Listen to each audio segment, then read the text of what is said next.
Hi, everyone. Welcome to the Power Hungry Podcast. I'm Robert Bryce. On this podcast, we talk about energy, power, innovation, and politics. And I'm pleased to welcome Scott Sheffield. He is the CEO of Pioneer Natural Resources to the Power Hungry Podcast. Scott, welcome to the Power Hungry Podcast. Thank you, Robert. Great to be with you. I am Scott Sheffield, CEO and founder of Pioneer Natural Resources. There you go. So now I warned you before we started that guests introduce themselves on this show. And so I've given your title, but give us more than your title. Imagine you've arrived somewhere, you have about 60 seconds to introduce yourself. No one there knows who you are. Introduce yourself, if you would. Yes, I'm a petroleum engineer from the University of Texas. Joined Amoco back many decades ago. Joined a little company called Parker and Parsley Petroleum Company. Was there until 1997, merged with Mesa. A guy named Richard Rainwater talked me into merging the two companies together, Parker and Parsley Petroleum and Mesa. We moved to Dallas and formed Pioneer Natural Resources. Today, we're a $50 billion company, one of the fifth largest U.S. independent in the oil and gas, focused primarily on the Permian Basin. And you're the biggest oil producer in Texas, if memory serves. Yes, we're the largest producer in Texas, the second largest in the Permian Basin, just below Chevron, which has assets in New Mexico. That's why we're largest in Texas, second largest in the Permian Basin. Gotcha. Well, I didn't realize Rainwater was involved. I knew the Mesa connection, and that's takes you to the Boone Pickens. There's a Boone Pickens connection here as well. Then, so Rainwater got involved, and Rainwater, of course, made his fortune working with the Hunts in Dallas. Right? That's his. No, it was the Basses. The Basses. Forgive me. Right? Yeah, the Basses in Fort Worth. He's the one that raided Disney back a long time ago, and they made a bunch of money off being activist with Disney. That's right. The Bass family. That's right. Okay. Is Rainwater still alive? No, he passed. They both have passed away. Richard had a very serious illness and passed away probably 8-9 years ago. Gotcha. And then Boone, of course, recently. Yeah. And Rainwater was married to a woman who was also a top executive and financier. I've forgotten her name, but they were quite they were the glamour couple in Dallas, Fort Worth for many years. I've forgotten her name. Yes, it was Darla Moore. She was famous at J.P. Morgan. That's right, Darla Moore. Well, so there's a lot to talk about. There's been a ton happening, obviously, in the oil and gas sector over the past couple of years, and you've had a front row seat on all of this. Your entire career now, more than 40 years in the business. How long have you been in the oil and gas industry? That's right. I'm 70 today, Robert. So 22. So what is that? 48 years. Yes. Are you about to get the hang of it? Yes, I think so. Well, let's talk about something you said at CERAWeek a few weeks ago. You said U.S. oil production won't ever grow again. It's a direct quote. Now, we've seen big growth in oil and gas production in the U.S. since the shale revolution started. But why do you base that? Why did you say that we will not see oil production ever grow again? What's your basis for that? No, I think I was misquoted. We'll never grow again. There's 2 or 3 media groups got it right and one missed it.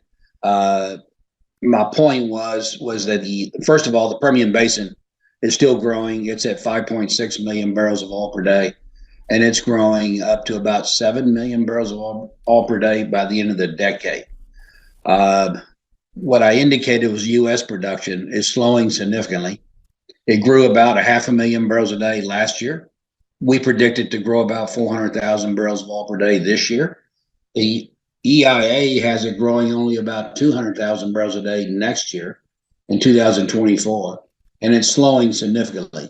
It'll probably peak around 13 to 13.5 million barrels a day in about 3 years. So we'll reach that peak that we had in February of 2020 at about 13.1 million barrels of oil per day sometime in about 3 years, and then stay fairly flat.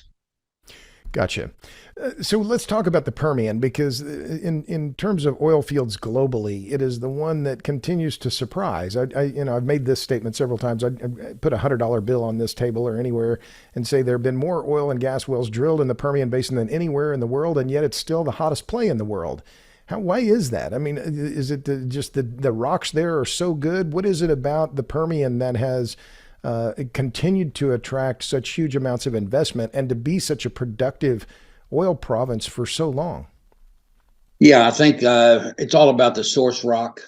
When you look at the age of our rock and look at the fact that it did produce a significant amount back in probably early 70s with the Central Basin platform. It had gotten up to about 2 million barrels of oil per day at that point in time before it started declining. That people realized that we have a layered, I call it the layered cake, with several zones. We probably have about 12 zones at least in the Delaware and the Midland Basin. In those zones, we've been going after the conventional sandstones in those basins. And we realized about 10, 12 years ago that the source rock is primarily the Wolfcamp and some other zones. And then people started testing the source rock through fracture stimulation, horizontal stimulation, initially through vertical drilling, and eventually leading into horizontal drilling and horizontal fracking, and obviously leading up to longer laterals going from 5,000 feet horizontal up to about 20,000 feet today. And so it's that layered cake. And right now the industry is focused on 6 zones, 3 in the Sprayberry or a la Bone Springs in the Delaware, Sprayberry in the Midland, and then the Wolfcamp, 3 zones in the Midland Basin, 3 zones in the Delaware Basin. And so that's been a home run over the last, call it decade. The initial wells were drilled back probably in 2011 in both basins. The discovery wells into the Wolfcamp. We knew it produced vertically, but that's been the big plus, the amount of zones that we have and the thickness of the source rock. So, is it better to be lucky than to be good? Did you have any idea when you got these assets that these other pay zones were there? I mean, was this is this being in the right place at the right time? Is it the combination of technologies and that came to the fore? How do you account for that? I'll ask it that way. Is it better to be lucky than good? Is Pioneer just being lucky here, or was it your technology? Why has your company been as successful as it has? No, I think the backbone of the company has always been in the Midland Basin and the Sprayberry, what we call the Sprayberry field. And our success, we started picking up a significant amount of acreage in the 1980s and 90s. In the 90s, we started buying out most of the major oil companies. So what's interesting is that a lot of our acreage came from the major oil companies. A lot of them sold out to us in the 1990s. And that's how we built up a large position. We did it all vertically. We thought we had good returns, not as good as today with the horizontal drilling, but we had good vertical. It was all vertical drilling. And that's the reason we were buying out the majors and other independents at that point in time in the 80s and 90s. Because they thought at that time it was played out. They thought that there was no. Yeah, exactly. It wasn't going to have an impact on their company. So when you bring on a well that makes 50 barrels of oil per day, which is what we were doing conventionally for a long period of time, it had very little impact to the majors. And so the majors were going international. So the majors started moving back international, probably back in the Gulf of Mexico, back in the late 80s, early 90s. And so they started selling off to people like Pioneer and other independents throughout the U.S. So we made the commitment to stay in the Midland Basin through the ups and downs of the industry over the last 30, 40 years. So you can say it's some luck. Obviously, it's been luck for the people in the Marcellus. It's been luck for people in Utica and other places. But our cost is probably the lowest cost of anybody in any oil basin because we bought it. We essentially paid nothing for a lot of our undeveloped drilling back in the 80s and 90s. Back then, you were paying basically 4 times cash flow for PDP at that point in time. So we built up the inventory. Sorry, if you don't mind, I'm going to interrupt. Yeah, PDP for people who aren't experts in the oil field. What does that mean? Yeah, PDP is proved developed producing.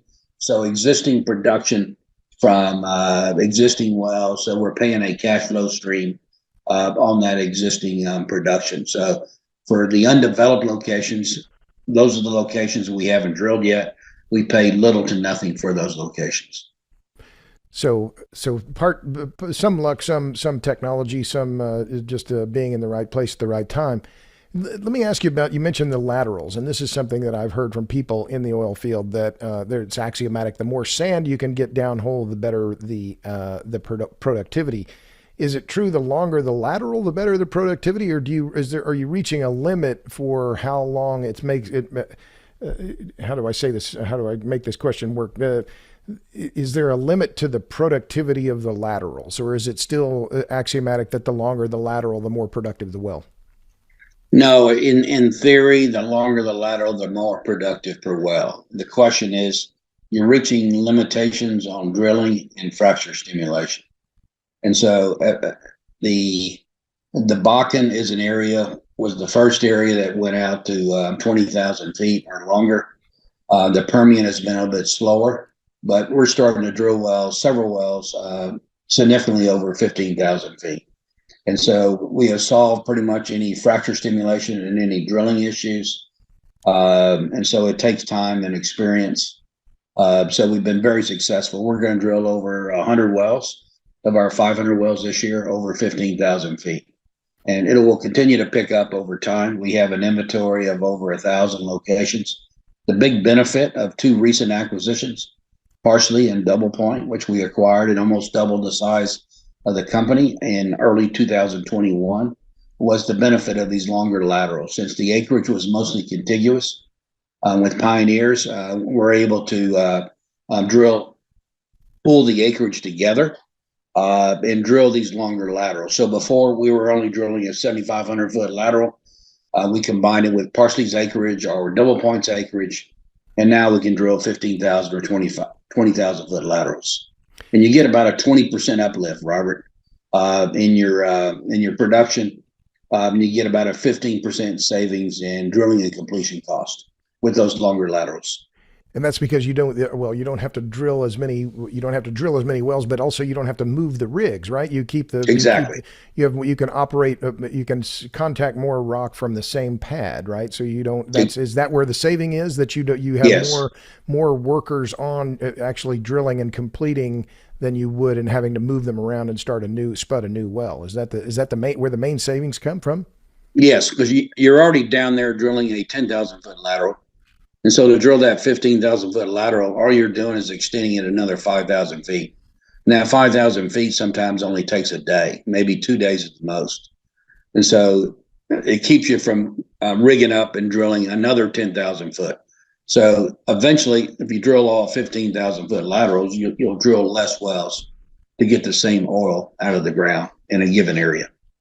And so was the limit on the rig itself? I know the AC top drive rig has been a big change, step change in terms of the ability to drill faster and deeper. Was the limitation on the longer laterals the owning of the acreage, or was it the mechanics of the rig? I've never even thought about this before, but was it the ability of the rig to be able to drill that far out with the drill string, or was there a physical limit, or was it more above ground issues that were limiting the length of the lateral? Yeah, first of all, it was the acreage. You had to put the acreage together. You have to have we probably have the most contiguous acreage of any oil and gas company in the Permian Basin. When you look at a map of contiguous acreage, number one. Number two, drilling contractors have been drilling up in the North Slope and around the world 20,000 foot laterals already. So it wasn't as much the drilling rig, it was the completions and plug and perf. People were concerned that the further you go out, you may get stuck. You don't have the ability to continue to frack zones out 20,000 feet, and that's pretty much been solved the last 2 or 3 years. Gotcha. And so, how many stages then will you do in a 15,000 foot lateral? This is the other part of the technology here, right? How many stages? How long the lateral? How much sand? All of these are part of the recipe for maximum production. So, how many stages are you doing in that 3 mile long section? Yeah, we've increased the stages significantly. I know on pounds per foot, we're up to about 2,300 pounds per foot. So it's varied in the So Permian to be clear, Basin. I'm sorry to interrupt. 2,300 pounds of sand per foot Yes, per for foot. lateral. So you are Yeah, using a 2,300 pounds times 20,000 feet. That's a lot of sand. so So, a ton a foot. So that's 20,000 tons of sand. That's an enormous yes, quantity. no, it's amount of sand. And that's why the amount of sand mines that have been built in the Permian Basin is definitely significant that have popped up. We're using what we call damp sand now. And so damp sand is saving us a significant amount of capital. We're instead of What is mining that? I'm sorry. sand, What is damp sand? I've damp never heard sand is that for. just it's really just going to the surface nearby. You scoop off the surface, and all of a sudden you can process the sand there. If you travel around West Texas, there's sand all over the place. Right. So all you do is just scrape off the surface and dig down maybe 10, 20 feet, and all of a sudden you find lots of sand. And so you can do that. And the benefit of that is reducing the transportation. Right. With diesel fairly high, you're reducing that trucking charge. I And got you. so that's where you get your big savings. So there's damp sand mines that are popping up all over West Texas now. Interesting. That's a new term for me. I know Atlas, Bud Brigham's company, is going public, or I saw a headline that was going public, Yes. which indicates the importance of sand in this whole process. So let me talk about the high grading and what's happening in the Permian. I was talking to my brother Wally, who's a very active investor and interested in these issues, and we're from Tulsa, so we follow the industry just as in our regular conversation. Is productivity falling on a per acre basis? Are the producers there now going to their tier two acreage? Have the best? I guess the shortest question would be: have the best well sites already been drilled? Yes, that's a question we get all the time. If you look at we're drilling about 6 to 7 thousand wells per year in the Permian Basin. That's everybody Uh, all together. that's everybody all together. Pioneer is drilling about 500 wells per year. Give Yeah. you an idea. We're the most active company with the largest amount of drilling activity with rigs. We have about 25, 26 rigs running, and we got the most frac fleets, about 7 frac fleets that are running all year long. But that's roughly about 10% of the activity in general. And what's happened over the last 2 years? A couple things. So people are going from tier one to tier two. The companies that have shorter inventories, there's about 4 or 5 companies that have what I consider significant tier one inventory. That's Pioneer, ConocoPhillips, Oxy, Chevron are the primary companies with significant tier one inventory. So a lot of companies are drilling down into tier two or tier three inventories. Second issue is And just that to be clear, that tier two, tier three, that means that's a different way of saying that the rock isn't as good, is not as productive. Then is that how you how that's do you right. define tier That's two right. or tier three? Yeah, yeah. Tier two and tier three are still very, very economical.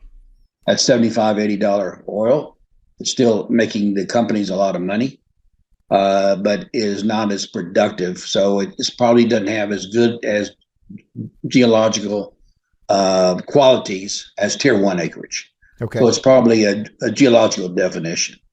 And secondly, as thousands of wells are being drilled in both the Midland and Delaware Basin, the reservoir pressure is coming down. So as you drill more wells, the reservoir pressure is lower, so you get a little less productivity for that reason. So a combination of both of those is what's lowering productivity on a per well basis in the Permian Basin. Now, Pioneer announced last year that we're increasing our hurdle rates. Hurdle rates we use internal rate of return and return on invested capital. And we have increased those hurdle rates. And so since we have over 25,000 drilling locations, we can afford to increase our hurdle rates and drill a better type curve.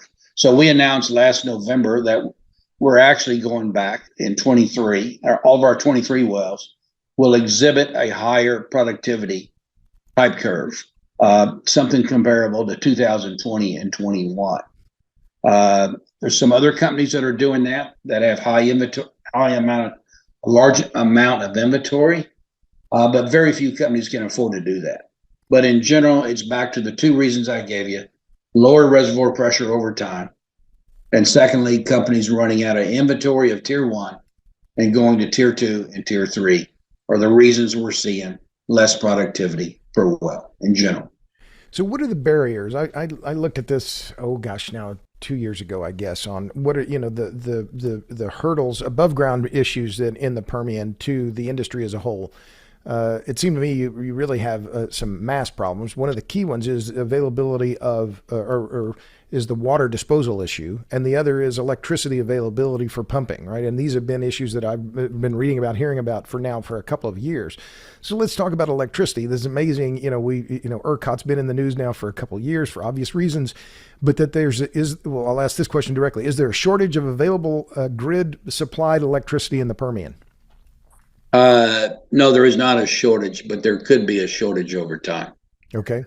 So in fact, and the third item we need to talk about is natural gas too. Okay.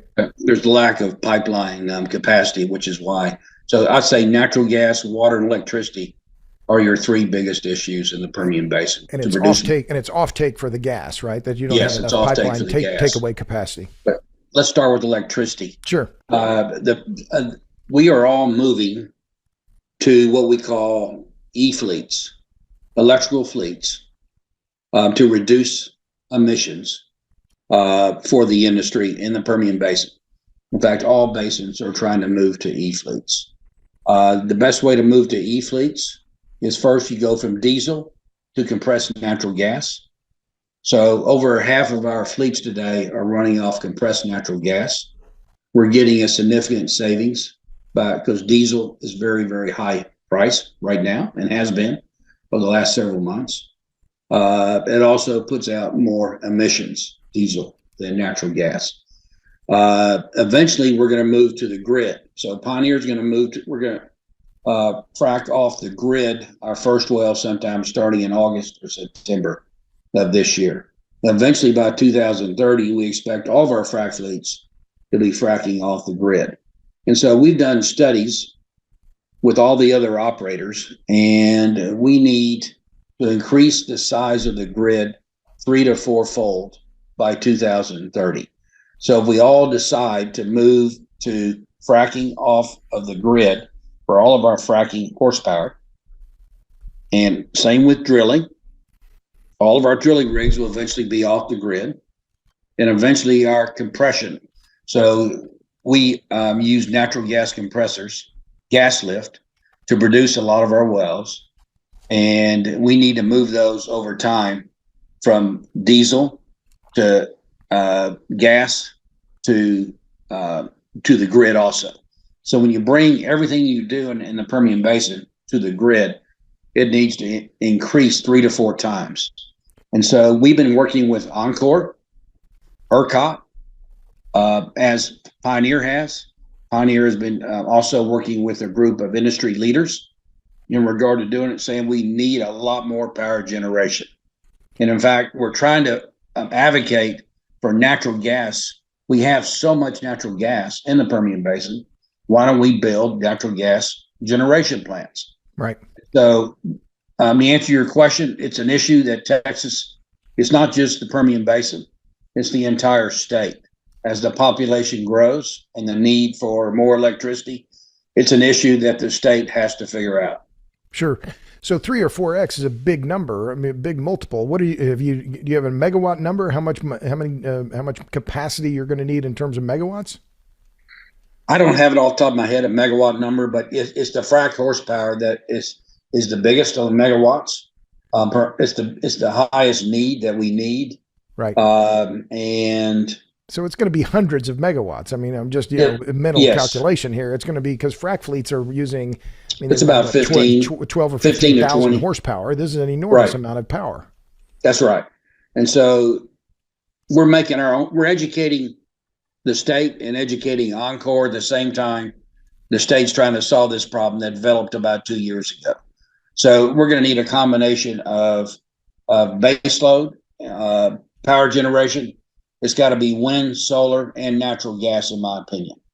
And the state needs to start building that base generation, and then we got to build out the lines, and we got to build out the substations. We're already working with Oncor to build out substations already, so we're allowed to do our own fracking and drilling and compression from those substations. But that is I just released a podcast yesterday on transformer availability, all the costs on all the costs on that hardware is all skyrocketing. I mean, copper wire poles. Copper, I mean, yes. all of it's gotten dramatically more expensive. But this is something that you're doing because of. How much of this is one of the other questions I had written down? How much of this is due to this move toward e-fleets? Is due to ESG? How much of it is better economics? What's driving you to attach to the grid instead of using diesel or nat gas on site? Yeah, it started with ESG movement, obviously, Robert. Several years ago, started with the ESG movement to reduce CO2 emissions. Yeah. But what's amazing, we're seeing now the cost of going from diesel to CNG. We're seeing significant savings per frac job, probably at least 200,000 per well. Then we see another savings by going to the grid. Now, my concern is we're all going to go to the grid and say by 2030, and the price of electricity may be skyrocketing. So it's going to be an interesting scenario. What is the price of electricity going to be in 2030 or 35? That's an unknown question. We're going to find out. But you're right. It's going to cost the state, ERCOT, and the utilities that serve us all in Texas. It's huge investments to solve our problem in the state of Texas. And so the price right now, we're seeing significant savings. So we're reducing CO2 emissions, and we're seeing significant savings by going from diesel to natural gas to the grid. But it's going to be interesting in 2030 what's going to happen. So. Right. Well, or even if that much capacity can be built and at what price, but that's a different discussion. So we've talked about electricity. So what about water? Well, this has been the seismicity issue has been front and center, of course, in Oklahoma. It's been a big issue here in Texas as well. The seismicity correlates with injection wells. And it seems to me, and looking at this industry for several years, that this is one of the biggest problems that you have in terms of it's a mass problem. You've got a bunch of water that you're bringing out of the ground, and you got to force it after you use it for these frac jobs. You have to force it back down. What is Pioneer doing, and more broadly, what's the approach in the Permian? Because it has to be kind of this issue has to be addressed by the industry as a whole, does it not? Yes. Going back to Oklahoma. The mistake was made in hindsight is that a lot of the people started going deeper to deeper zones to inject water. And when they started going to deeper zones, they did not look at any seismic maps. And so they were drilling some of these deeper zones, injection wells, very close to a known fracture. And that fracture went down into the basement, and that's what generated some of the seismicity issues in Oklahoma. So the commission got involved eventually in the state of Oklahoma, and we haven't heard of any issues since that point in time. It moved. What happened here in the Midland Basin in the Delaware, people started drilling deeper. Same thing as in Oklahoma. To put away the water, they were going into the Ellenberger. A lot of people did not look at seismic maps. So Pioneer did not drill that many deep wells. We were fortunate enough not to drill many deep wells, but several operators drilled several deep wells, and they started generating some seismic anomalies over the last, call it 3 years. The best way to solve the problem is to treat your water and reuse it. So that's where Pioneer's focus. Secondly, any injection should be moved. And if I can interrupt there, Scott, because Yeah. I think this is important. The treatment. I mean, so is the key challenge there? Obviously, it's economics. The more you treat Yeah. them, the cost, and water's heavy. You got to move it around. Is it the dissolved solids in the water that you have to remove when you treat it? What's the challenge in the treating of the water? What are the the things you're treating to make it so you can reuse it for another frac job. I mean, Yeah, that's why you're reusing the water, if I understand that's correctly. right. That's So right. what are you doing in the treatment process that allows you to reuse it? Yeah, your goal is to obviously reduce the injection of amount of water that we're all injecting. So the Right. best way to solve is to reuse it. And you're like you said, you're removing the solids. And so the cost of treating has come down significantly. When it first started, it was probably $5 a gallon. It's probably down significantly into the pennies now in retreating. And so that's been the big savings. And it's mostly getting the solids out before you reuse it again. And then So but you're still having to inject. So does Pioneer own its own injection wells? yes, we do. And Yeah. how much of your wastewater are you injecting then on a daily or annual basis? How many you measure it in barrels? I know we're reusing about half of our water. It's gone from zero to about half over the last probably 7 to 8 years. Uh huh. And our goal is to even get it higher and higher over time. I know we're producing probably about 1.4 million barrels of water per day. And so I'm guessing we're injecting about half of that. Uh huh. If we're reusing about half, and we want to inject less and less over time. And the second thing we're looking at seriously is we're running 3 projects on desalination, desalting, taking the salt out of the water to turn it into potable water. So if we can turn it to potable water for the cities in the area or for lakes or for whatever reason, for farming, agriculture, that's the ultimate solution. So a combination of reusing and turning it into potable water, I think will be the future to where it's not an issue in the Permian Basin. Well, that would be amazing, but it would cost. I mean, obviously, cost is an issue. So, just to make sure I'm understanding, then, in terms of the water production, so I'm looking at your Q4 numbers. Your production's about 600,000 barrels a day. So, you're producing more than 2 barrels of water for every barrel of oil you produce. That's right. That's right. That's a lot. I mean, so is that your? Well, let's talk about that. I mean, but in the Permian as a whole, then is this the other key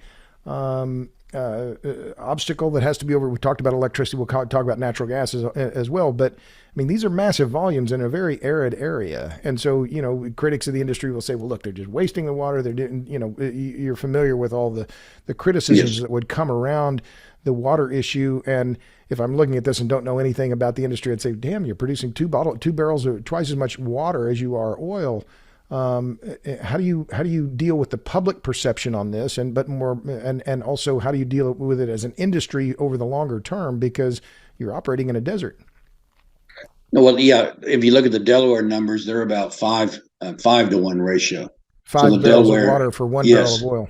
oil. So it's even higher than Delaware. So Delaware has we've been drilling in the Midland Basin probably since the 1940s, pretty Uh-huh. aggressively. And so we've been working on this issue. And so the early issue was to re-inject back into the ground, into the St. Andrews Grayburg around 4,000 feet. And so we noticed we were pressuring up that formation over time. It was causing some drilling issues. And then with the ESG movement, we started moving to retreating water. And that's the best issue. As you know, you probably have read, we have the 2 largest projects in the world. We're using affluent water. It's also, where do you get your water? So there's been an argument, don't use fresh water to drill with. You're draining the freshwater aquifers. Right. So that's been an issue. And so we were the first ones to strike a deal with the cities of Midland and Odessa and actually treat their affluent water. So we take their affluent water, treat it, and that's what we frack with. And so that's been a big plus for Pioneer. And then the last step, as I said, is the reusing of water, moving that number up significantly over time, to continue to reuse that water. And secondly, to eventually take the salt out and turn it into potable water. So I don't think it's going to be an issue. I think the seismic anomalies they've already slowed down significantly. We've been working with the Texas Railroad Commission. They brought on some geophysicists on staff. So a lot of wells Now, there's been a cutback on drilling deep wells near the cities of Midland. Those were the issues going into the Ellenberger. So everybody has to show their seismic now. There's been a cutback on drilling deep wells. So I really think the problem's going to get solved long term. Gotcha. So last, then let's just cover this briefly: the offtake for natural gas. This has been, of course, the issue of flaring has been front and center for a long time, and and historically, and in a lot of countries still around the world, Iraq, Russia, there's a lot of gas that's being flared. Big push on to eliminate all flaring, and I know. Tell me about what Pioneer's doing with regard to flaring, and also more broadly, you mentioned the issue of offtake for gas in the Permian in general. What's going on with flaring? And first, let's take that first. What's Pioneer doing on the flaring front? Yeah, Robert, when I returned in 2019, I didn't mention earlier, but I did retire in 2016. I came back in early 2019 as CEO. And one of the things that I focused on was I call it the black eye of the Permian Basin. We were flaring over 1 BCF a day in the Permian Basin. And a company called Rystad out of Norway, they started going into the commissions in New Mexico and Texas and started publishing everybody's flaring. It took a while to get those reports from the commissions, but they started publishing a quarterly guide to the largest flares in the Permian Basin. And Pioneer has always been well below 1%. And so we started publishing that data to highlight the largest flares in the Permian Basin. We had a lot of negative feedback in regards from other companies that Pioneer was basically being the company that called them out. We had our IR department had a lot of phone calls from majors and from other large independents commenting on the fact that we were calling out about the flaring in the Permian Basin. So what Pioneers did early, we started to reduce our flaring activity and venting activity. We started what we call flyovers. We started hiring planes that fly at about 3,000 feet with detection devices, methane detection, and started monitoring our entire Midland Basin. We have about 1 million acres in the Midland Basin, and we started doing that once a year. We started doing it twice a year, and now we're up to 4 times a year. So that's probably one of the early things that Pioneer is doing, and now almost every company, the larger companies, are all doing flyovers. We've done satellites. You use satellite data. We've worked with EDF, and in regard to setting new rules for the Permian Basin, working with the EPA, been very supportive of the EPA. And just to interject, EDF is an Environmental Defense Fund, and they've launched their own satellite for methane tracking as That's well. right. That $100 million, they got $100 million from Jeff Bezos, and I think they launched that satellite last year, if my memory serves, something like that. But EDF has been very involved in the methane tracking issue. Yes, probably one of the world's largest firms that have been monitoring flaring around the world. And then, as you said, they got their own satellite now. And we've been working closely with the Environmental Protection Agency, the EPA, a federal agency, in regard to setting new rules in regard to the operators. The next thing that we're doing is leading the charge in regard to setting our own methane sensors. And so we'll have almost all of our horizontal tank batteries at the site. So the important thing is a satellite or a flyover only measures 1 point in time. So they run their devices over, so it's only 1 point in time. You need a continuous monitoring of gas leaks. And that involves surface monitors, methane monitors that are on site, similar to running a floor camera. You're familiar with the floor cameras, FLIR cameras. Yeah, forward-looking infrared, right? That's what these exactly are cameras. Yeah. No, exactly. It's like running one of those continuously all day, 24 hours a day. And so I've always talked to our field people. We're going to have to treat gas leaks just like oil leaks. So oil leaks have been repaired immediately for the last 50 years out in West Texas. When you have a gas leak, you got to repair it. You got to detect it and repair it. And that's really the key to removing it as a black eye. And we need to push it all the way down throughout the Permian Basin. So we're down to only flaring about 250 million a day. The latest data, it's down from 1 BCF a day in 19 to about 200 to 250 million a day recently through the same Rystad reporting of all the operators in the Permian Basin. So it's getting soft. It's going to get better over time, in my opinion. In regard to the gas takeaway, what's happening is that more gas is coming out of solution. And that gas, as we produce more oil over time, the gas oil ratio is increasing, both in the Midland Basin and more prolifically in the Delaware Basin. And so we're up to about 16 BCF a day. We're the second largest producing basin of natural gas, believe it or not, even though we're the largest oil. We're the second largest gas producing basin in the United States, right behind the Marcellus. And the Marcellus is about, and the Marcellus now is about 30 some 30, BCF a day. 32, 33 BCF a day. Right. Okay. So we're just above the Haynesville now. Haynesville is approaching 15 BCF a day. And so we're adding, even through normal oil and gas drilling, or really oil drilling, it's called associated gas. And we're adding about 1 BCF a day per year. And so we need a typical natural gas pipeline from the Permian Basin to the Gulf Coast is about 2 BCF a day in size. So we need a new gas pipeline every 2 years. So what's happened is that even though we've gone through the downturn, we've gone through COVID, and activity has come back, not as strong as it was in 1819, but it's come back strong. And we're producing a lot of gas, and we're not building the gas pipelines quick enough. And that's why Waha pricing today is $1 or below $1 recently. And the problem will get solved in the next 2 years.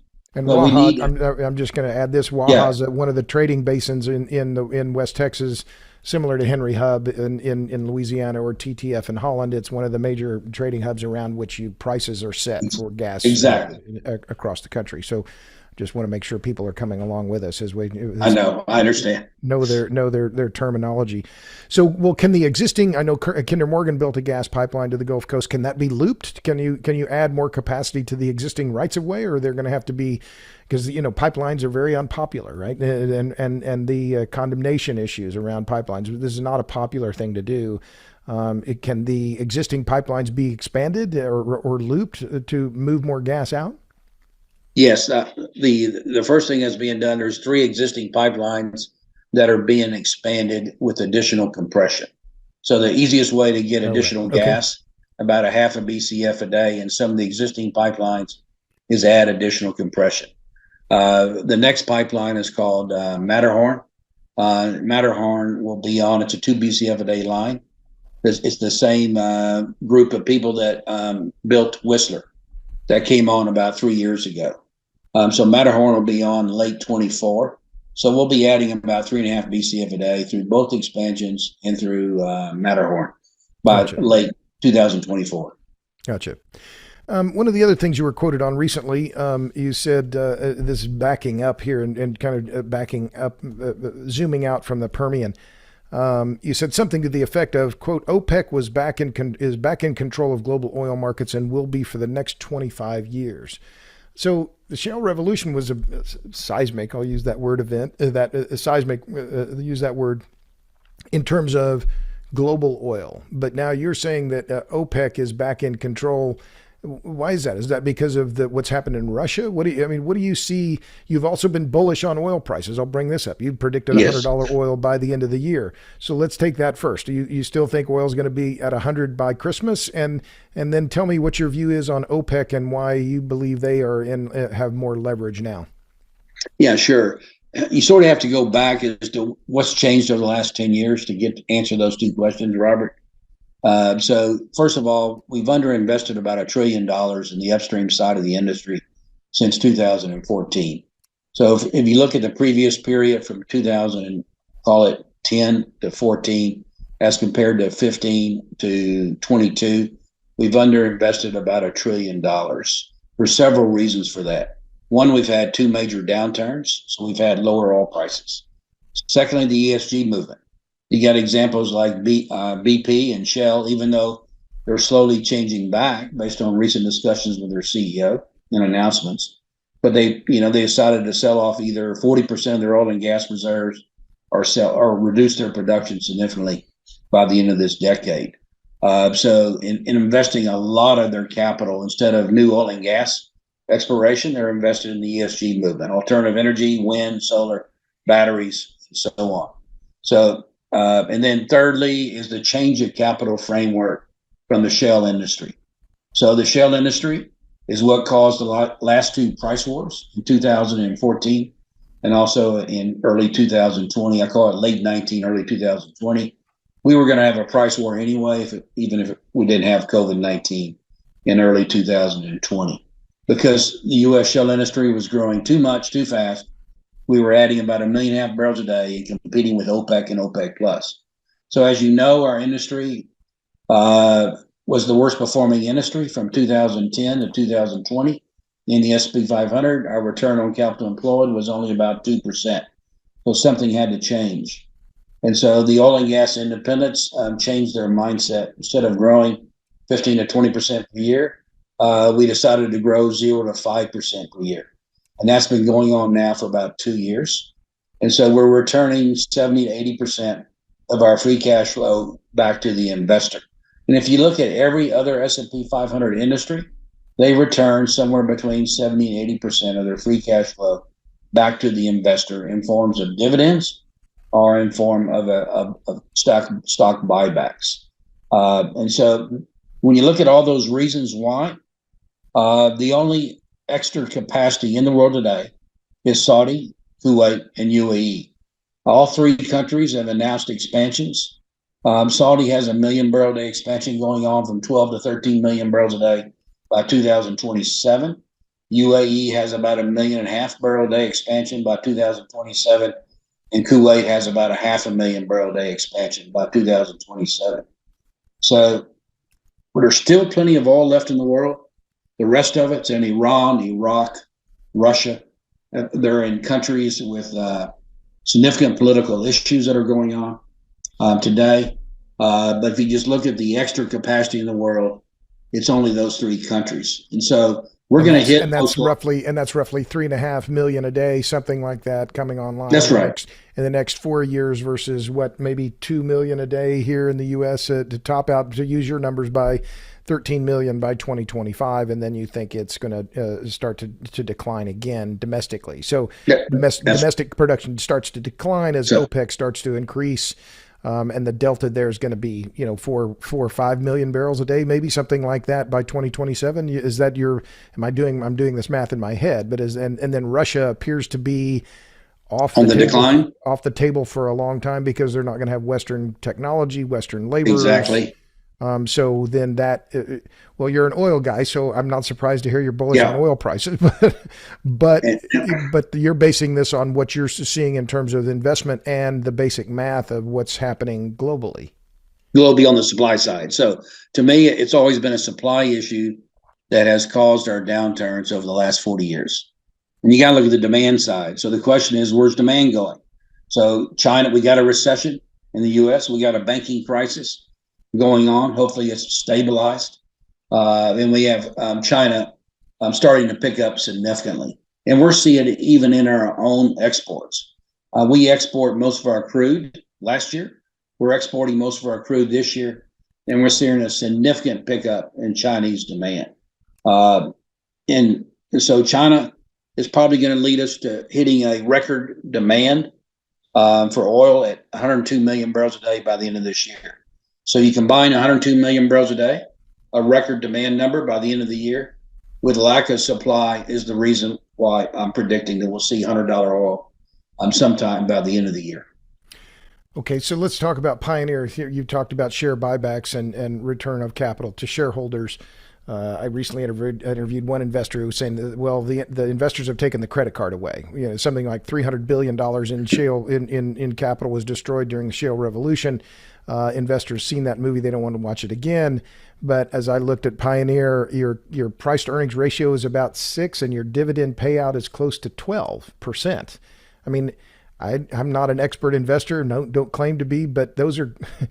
How is it possible that a company like yours, or any company, if your company, I'll put it this way, if your company were in another industry, would you have more investors buying your stock? With Yeah, those exactly. given those metrics, which are common, common ways to value stocks, Yeah. if you were producing some widget or tires or something, would investors be buying Pioneer if you were doing that, and instead they're staying away because you're in the oil and gas industry? How do you explain those numbers? Yeah, we've had a significant increase in the different type of investors that are focused on income coming into Pioneer stock the last 2 years. So we've been paying a strong base dividend and a variable dividend now for 2 years. Several other companies have copied what Pioneer is doing. Coterra, Devon, Diamondback, and others. But we're only up to about. If you remember, we bottomed out at 2% of the S&P 500, our industry during COVID. We're only up to 5%. Just 10 years ago, we were at 15% of the S&P 500. So the question is, how do we break through that 5%? In talking with investors, we need more than 2 years of history. So we burned them for 10 years, from 2010 to 2020. So we led S&P 500 in 2021 and 22. We started off this year with a little setback. you're getting okay. Slammed. You're getting slammed so far this year. And so we need probably 3 to 4 years of consistent framework that they'll believe that we won't go back to accelerating drilling and the returning of that 70 to 80% of free cash flow. So my guess is, Robert, we need another 1 to 2 years. Also, we need somehow to reduce the volatility. Of all the industries in the S&P 500, we have the most volatile industry in regard to how commodity prices move around, especially oil, from minus 37, as you know, almost 3 years ago, to 135 last year, back to $70 here recently because of the banking crisis. So we got to somehow have more stability, less volatile in the commodity price cycle. Well, okay, fair enough. I'll grant you that, but this is a business that is defined by boom and bust. I mean, I'm just challenge you on that a little bit because I agree with you, but this is something that is the oil and gas industry. It's always been either fat times or lean times, right? And you've seen this in your own career. Let me instead of arguing that point, let me ask you this. So you've been in the business 48 years. What's changed the most? Yeah. What's changed the most in now almost 50 years in the business? Starting in the 80s or 70s. What has been the biggest change over your lifetime in the business? Yeah, there's probably a couple others I'll answer, but there's one critical thing that I left out our previous conversation. Yeah. The balance sheets among all companies are better off than I've seen in 50 years. Less debt. Less debt. So I don't think you'll ever have a bust again. If we have a bust, there'll be very few bankruptcies in this industry. People have learned their lesson. They've changed their profile. The capital discipline has definitely changed, and balance sheets have definitely improved better than I've seen it. In regard to your global question, what I have seen, number one, we're still using 80-85% fossil fuels in the world. It's still probably the cheapest and most reliable energy source to expand the world's population. That's definitely has been consistent, even though we've had the ESG movement, we've had the war in Ukraine, we've had energy security finally come about, the importance of energy security. That's the reason Pioneer led the effort in regard to getting the export ban. We got the Obama administration to lift the export ban on crude because of energy security. So that's probably the biggest thing that has changed in my 40 to 50 years is that we're still using, as a world, 80-85% fossil fuels continuously. It's still the cheapest and most reliable energy source that we can use as a country and in the world. So the thing that's changed is what hasn't changed, if I'm going to paraphrase what hasn't changed. Exactly. Well, so let me ask, I looked up your biography here. I didn't realize until I did a little homework here. Your dad was in the oil industry and you went to high school in Tehran. So what was that like? I mean, this is a long time ago now, obviously, since we're looking back at your history, what was that like? And would you like to go back to Iran? That's a good question. In fact, you're one of the few people I've come across that says it right, Tehran. Most people say Tehran or Iran. So you've learned how to pronounce it correctly. I think the American and the Iranian people have always loved each other. I would love to go back at some point in time. But we have to figure out a way how to change the people that are ruling Iran. The IRG, as you know, is one of the biggest issues. They're pretty much run pretty much all businesses. Iranian Revolutionary Guard. Yeah, exactly. And somehow we got to change. I mean, this country decided a long time ago in the 1770s to separate church and state. And somehow other countries have got to learn how to separate church and state.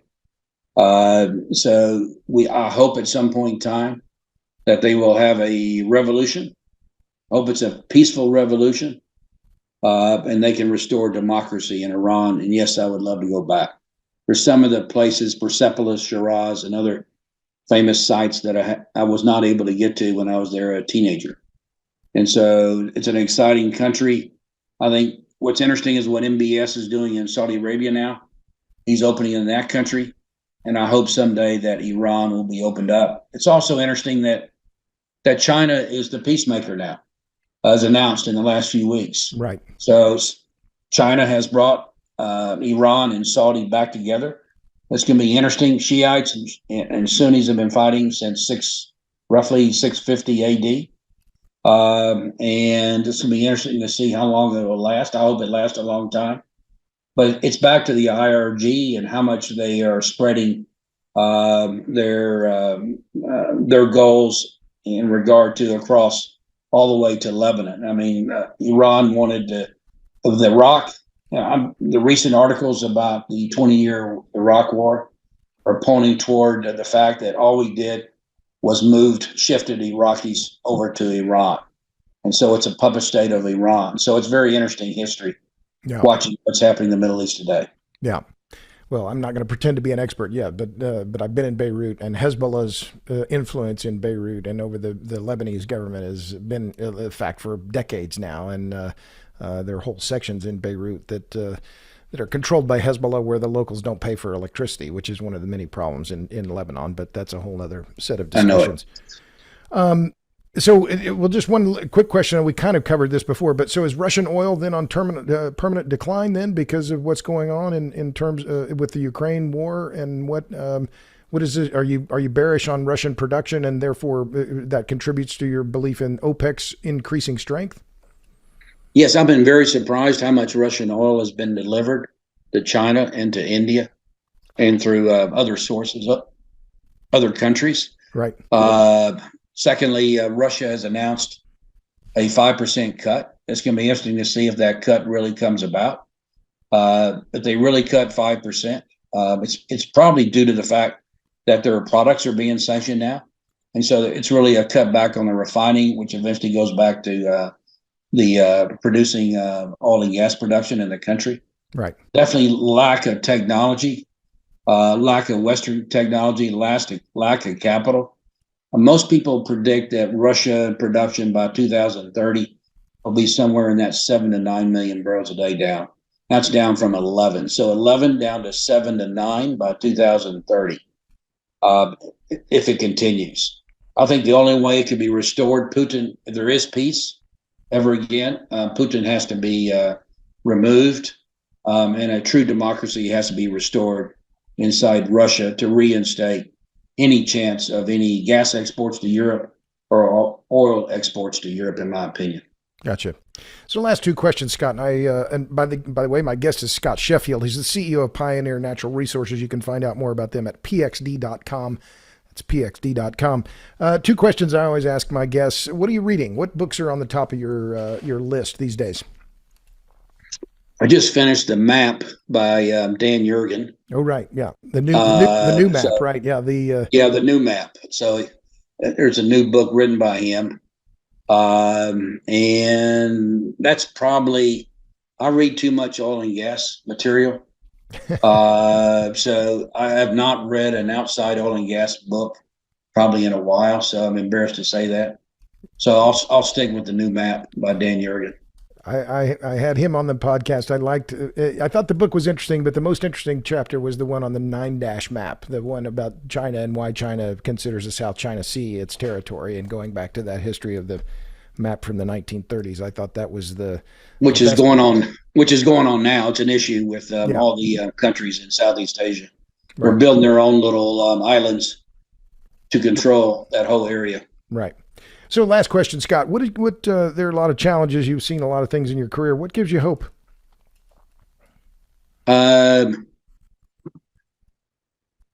What gives me hope?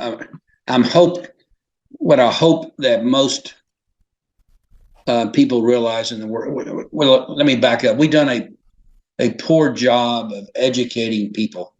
I'll call it our industry, our associations. We've done a very poor job of educating the people, the reasons why our oil and gas industry should exist and produce the products. Most people don't realize that 75% of the products in their home come from our industry. 75% of the medical products we use in our home come from our industry. And it's taken us years to get our act together to convince people that we need the oil and gas industry for a long period of time.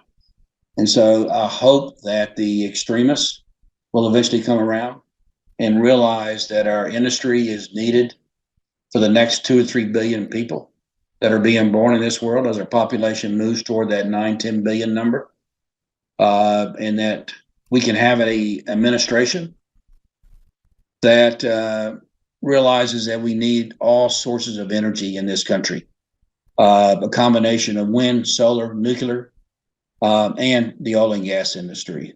That's what I hope happens. That's what I wish for, Robert. Well, we'll stop there then. We've been talking for about an hour, and I like to keep them at that length. So my guest has been Scott Sheffield. He's the CEO of Pioneer Natural Resources, a Dallas-based oil and gas firm. You can find out more about him and the company at pxd.com. Scott, thanks a million for being on the Power Hungry podcast. It's been fun. Thanks, Robert. It was very good. Thank you. And thanks to all of you in podcast land. Tune in for the next episode of the Power Hungry podcast. It might be as good as this one. Until then, see ya.